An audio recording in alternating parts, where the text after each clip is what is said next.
Service muna tayo ngayon mga idol. Video okay machine for today's video muna tayo. Yang unit nga pala na pupuntahan natin ngayon ay sa Iraq. Pero hindi mo na kailangan ng passport kasi sa Iraq Street hanggat Bulacan lang naman to mga idol. Bali nabili sa atin tong unit noong year 2018. Magdi-December nun, alam ko pagkakatanda ko. Gagamitin daw nila sa pang party. Kung susumahin, magsi 6 years na siya ngayong taon. Bali ang concern nga pala ng video okay machine na to, ayaw daw gumana lahat ng pindutan.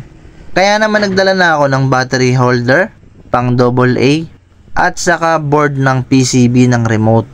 Yun yung PCB board na nagko-control sa lahat ng pindutan. At eto na nga, to the arrive na tayo mga lodi. Opo. Pagdating ko nga ay una kong chinek yung battery holder. Kasi common trouble tulad niyang kinakalawang palagi pag naiwan yung battery sa loob. Nangyayari kasi dyan kumakatas yung battery kaya mas mainam kung branded yung battery na gagamitin natin mga idol para hindi kumakatas. Or pwede naman tatanggalin na lang siya dun sa pinakalagayan tapos ikabit na lang pagka gagamitin na. So ayan, pinalitan na natin ang battery holder at nilagyan na din natin ng battery. Pagka-testing ko nga okay na siya agad kaya gulat yung may-ari. Ang bilis daw nagawa. Ayan nga't gumagana na lahat ng numbers. Kaya next kong ginawa, i-finix ko na yung pinaka-battery at nilagyan ng tape yung dugtungan.